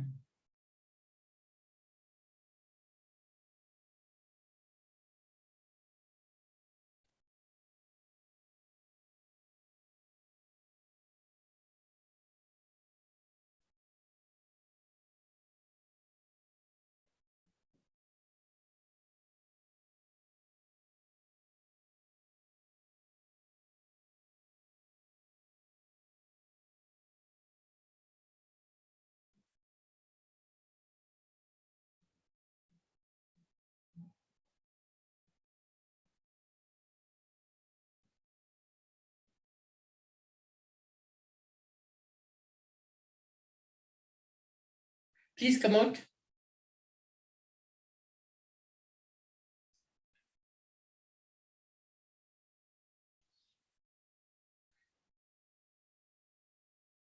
See, this pranayam, Pratiloma Pranayam, is exactly opposite to Anuloma Pranayam.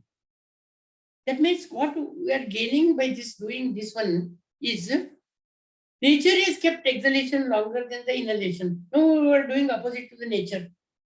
That means normally our breathing is done by the subconscious system, the respiratory center at the brain of this, at the stem of the brain, that is controlling our breathing.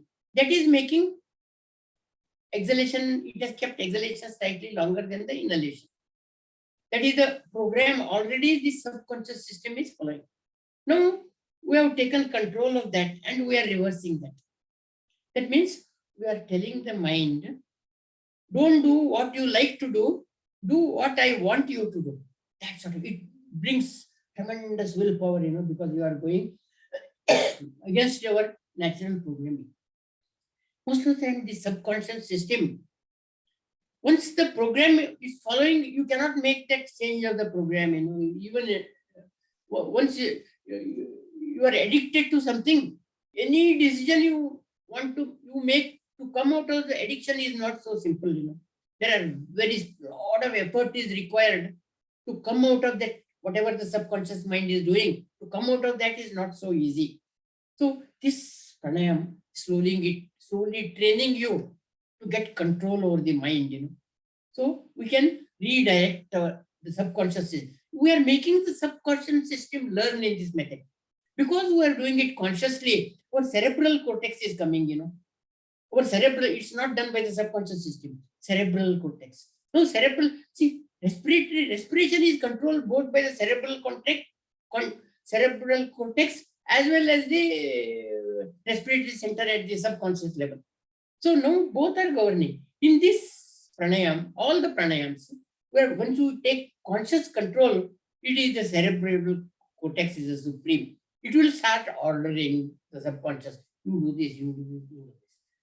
See, earlier days they used to say subconscious system is stupid, they cannot learn and all that. Now we know it is not true. You can train the subconscious system to adopt learning and things like that. That is where all this pranayam, which is conscious control, we can train our subconscious mind and things like that. This is the Pratiloma Pranayam. No, I think I have a very short time. No, I want to tell only, actually we did not do breath holding in this one. You can incorporate because it will take a long time, See, once in this Anuloma Pranayam and Pratiloma Pranayam, once you introduce breath holding for that 5 to 10 seconds and do the Jalandhar Bandh, you see how complex it will become now. that mind will get so trained in focused attention, because now it has not only just to do left nostril, it's just to first understand how you are doing. Is it both nostril, left nostril? Then it has to know when you are again pausing after left nostril breathing, again you are doing kumbhak. Then you are raising the neck. So many things are they have to get coordinated, This coordination cannot happen unless your cognition system is ready, That means cognition, you are giving these pranayams are challenging to your cognition system. And since you are doing consciously and you know what is good for you, then total rewiring of the brain takes place. The conscious brain will order the changes to happen in the brain so that the subconscious system will follow that one. So all these pranayams are actually meant to take control of our mind and our actions in this world and all that, things like that. So now only I think this Sitali Sitkari I'll skip. In the next group, there was two pranayam, mouth breathing pranayam. One was known as a Sitkari, one known as a Sitali and Sitkari, where breathing in from the mouth, breathing in is from the mouth and breathing out is from the nose. Yeah, again breathing in from the mouth, breathing out. See, when you breathe in from the mouth, what happens, See, normally when you breathe in from the mouth, you swallow something, either water or food or something. That is what goes through the mouth. Normally air doesn't go through the mouth. So because you are breathing in with the mouth, some of the air will go into abdominal cavity. Normally most of the time air will go into the lungs, right? In the respiratory system. It will not go into the abdomen. But once you start doing by the mouth, little part of the air will go into the abdomen. And it brings a lot of benefits to the digestive system. It will prevent lots of things, Actually, there was one pranayam which is known as a Plavini pranayam. Because nowadays that pranayam is almost dead, where you breathe in all the air you breathe in, very little goes into the lungs and everything goes into the stomach only. Stomach will expand like a drum, it will expand, No, that is totally forgotten. It was only Swami Kuvalyananda. No, Kaivalyadam. He had an ashram. Swami Kuvalyananda had an ashram in Lonavala, where Kaivalyadam developed, So it was Swami Kuvalyananda who used to do this Plavini pranayam. I have not also practiced this pranayam. This pranayam is slowly getting dead, So in our book, actually, because I myself have never done this pranayam, so I cannot instruct others how to do this pranayam. So in our book, we have given whatever the method Swami Kuvalyananda was following, we have said, as per Swami Kuvalyananda, this Plavini pranayam is to be done like that. So, but this Sitali Sitkari, they are very diluted versions of the Plavini pranayam. Plavini pranayam is very complex, So this Sitali Sitkari, little amount of the air goes into the abdominal cavity, So abdominal cavity expands, little wall of the abdominal wall, little bit expands due to this air entering into that type of thing here.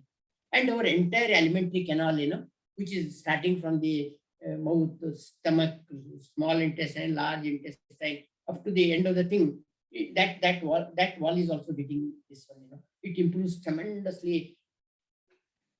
It improves. So according to Hatha Yoga Pradipika, the Sitali Sitkar Pranayam, Sitali and Sitkari Pranayam, Hatha Yoga Pradipika gives a lot of importance to that, It is mainly for the digestive system and things like that. So now I think only one pranayam I'll give, Yogi Pranayam. In Yogi Pranayam, we are using the entire lungs, For example, I show you. We have to do here intercostal breathing. Then we have to do clavicular breathing. We have to do glottis breathing. We have to do abdominal breathing. The entire lungs, lower part of the lungs, middle part of the lungs, upper part of the lungs, everything, entire respiratory system is trained. I'll show you how to do it. First, I will demonstrate only. This is a very complex pranayam. You can't learn in a day or two. You have to practice for months together, So in this pranayam, you have to first breathe in by expanding the chest Then you have to continue breathing in by expanding the clavicle. And then you have to continue breathing in by glottis. Then you have to exhale by opening the neck. Then you have to exhale by opening the clavicle. Then you have to exhale by contracting the thing. And you have to further exhale by this abdominal thing. Then again, you have to inhale, inhale, inhale, inhale, exhale, exhale, exhale, exhale. This is called a yogi pranayama. Yogi pranayama. It brings entire system into the thing, entire big coordination. I'll show you just 2 rounds of this.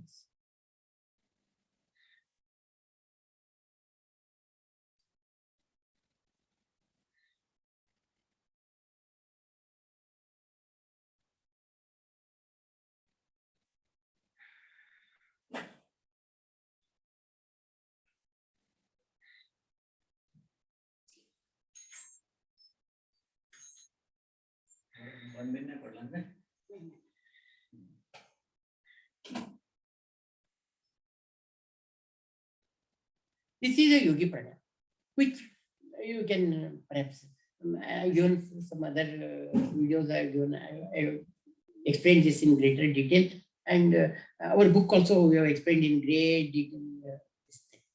I think at this time, I think I'll stop.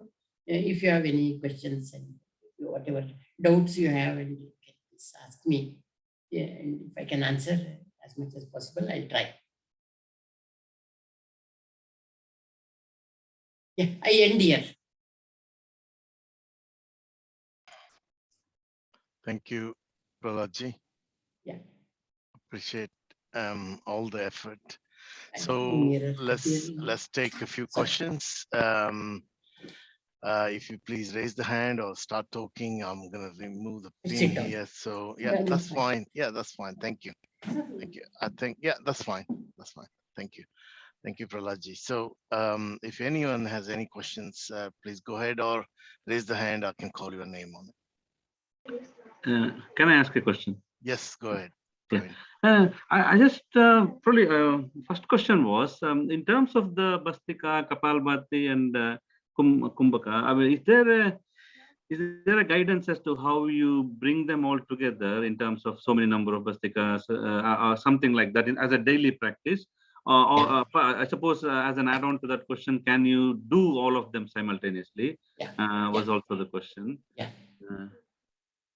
I think this is a very, very important question, which I could not address during the thing here. What happens is Bastrika and Kapalbhati, they are very vigorous pranayams, They generate a lot of heat in the body, And this slow breathing pranayam, they are cooling. They don't generate the heat.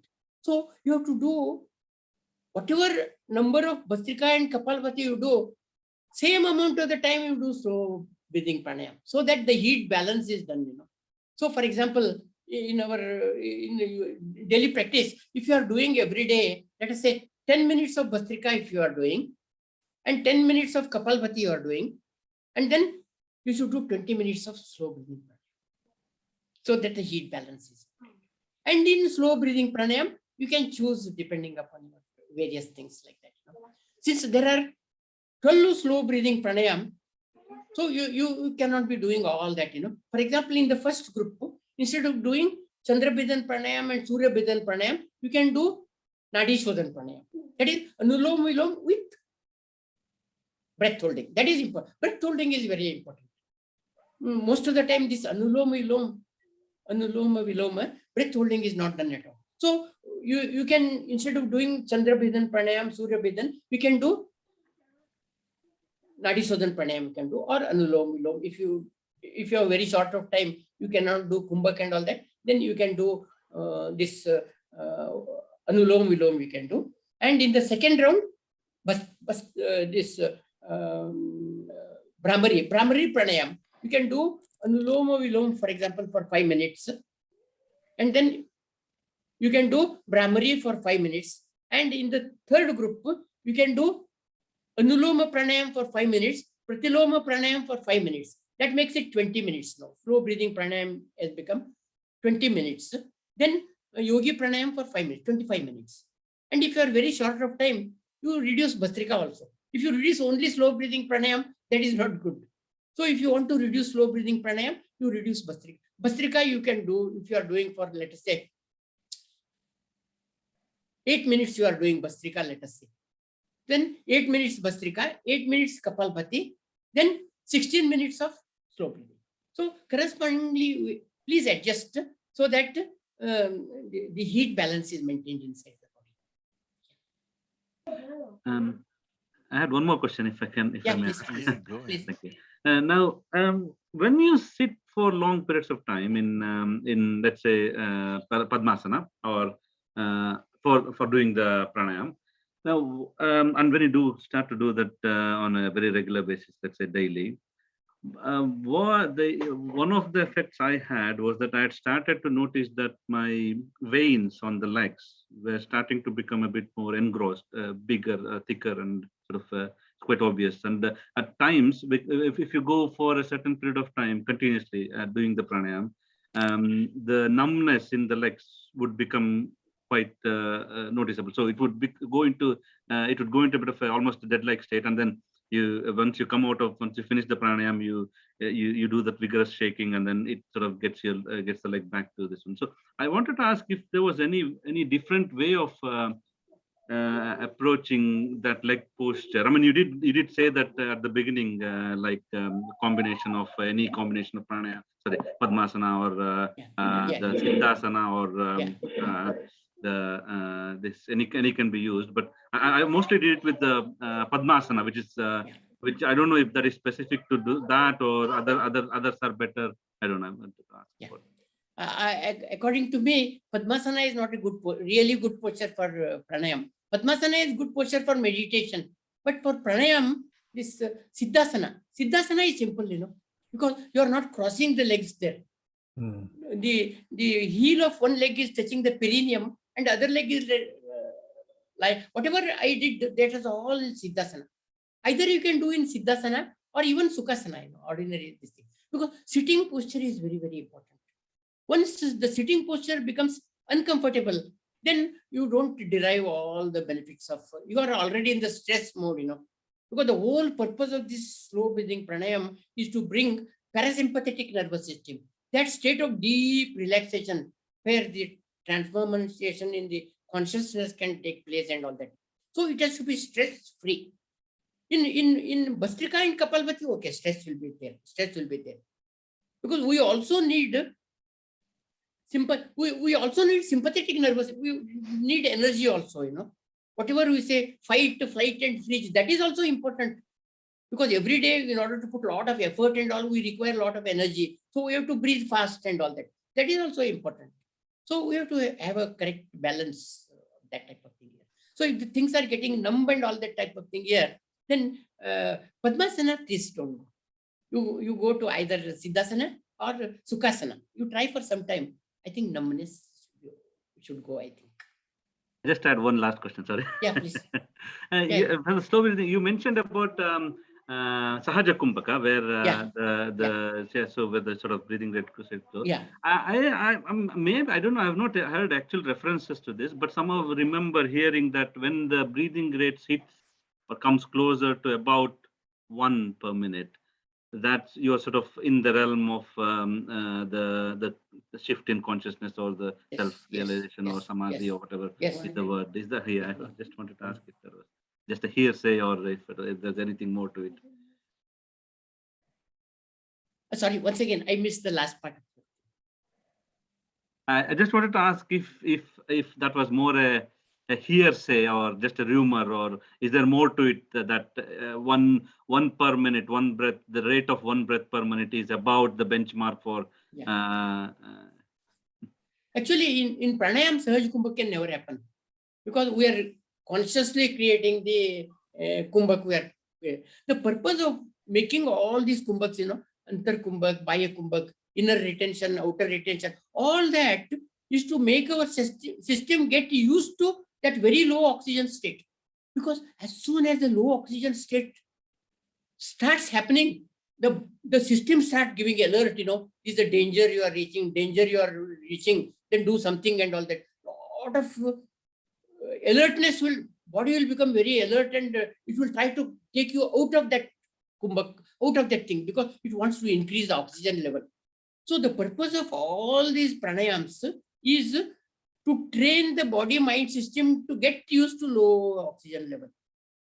So for example, you go to 5 per minute, 1 per minute and all that, that is not Sahaja Kumbhak at all.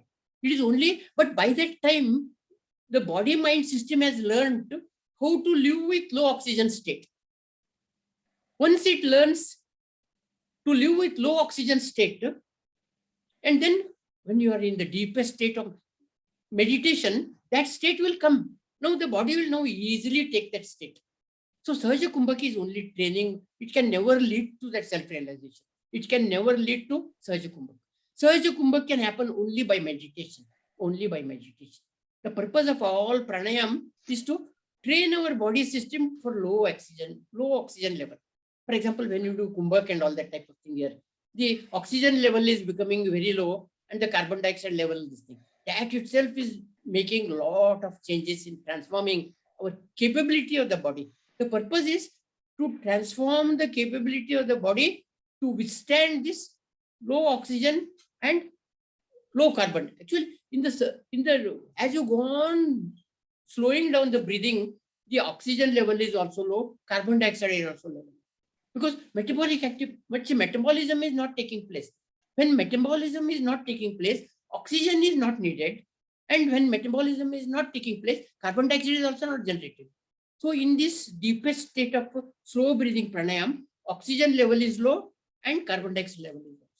So the purpose of this is, it will not lead to Sahaja Kumbhak. Only meditation can lead to Sahaja Kumbhak. That's all. Thank you. Thank you. Let's go to any other. It looks like Girish, you have unmuted yourself. If you could, do you have any questions? I don't have any questions, but I just wanted to comment because, in the modern days, we hear all this time. So if you are feeling stressed at work, or if you're feeling angry, take a step back and take a few deep breaths, 5 or 10 deep breaths, and that relaxes your mind. So that's exactly what Prahlad demonstrated with the slow breathing techniques. And this is a reverse of what we hear. So it absolutely makes sense, actually. Yeah. That's great. Auntie? No, No questions. no, I don't have any questions. It's just mesmerizing. I don't know where I was, what I was listening. The whole thing was like a dream. Fantastic. I mean, and the slow breathing, definitely, like Girish said, we've always said either that or count back from 10 to 1. That is exactly the same way that you tend to get your thought process to slow down the breathing. And that is the only way you can release your anger or things like that, get relieved. So this is what we've been teaching to children. Just relax, go think backwards. And so, yes, I mean, it's very, once you know what he's told up to now, is so much we know from day to day, but we don't realize these are the things we should make use of for day-to-day life. And this is very important. Yes, we keep saying we don't have time. But if you really want something, you can find that time. Instead of watching TV for half an hour, you can use it for something like this, which is helpful. And that's the only way we can make use of pranayama, definitely. So I'm just really grateful to Prahlad for teaching us all these things. Brilliant. Thanks a lot. Yeah, shall we go for a vote of thanks and finishing this it's a memorable event in Kannada Balaga UK history, I suppose. This is one of the, in my view, I'm gonna start talking about what I learned from it. It's at the moment, we are unconsciously do this without knowledge. we breathe in, breathe out, and not knowingly, we are human being. Prana means the life, and the yama means is in Sanskrit, I suppose. It is an exercise, and taking this exercise into a medicinal, and how do you how do you manage your mind, body, and your life in a way. So this is a amazing knowledge that Pralaji, you have pretty much transferred to all of us, and we recorded this in the in the Zoom, so we should be able to view anytime you want. So one of the things that I take, because I'm an engineer myself, so I look at this technology is just a breathing, which is what you just said, taking carbon dioxide out, carbon dioxide in, so, the air in, and then breathe out the waste particles, which is the carbon dioxide and other things which you're not using it. And what we're trying to do is we are engineering this whole process to make the good health of the or a body to make use of this. So this pranayama is a really a wonderful thing, and I started doing it when I was watching television now, just to let you know. So that is a change in me.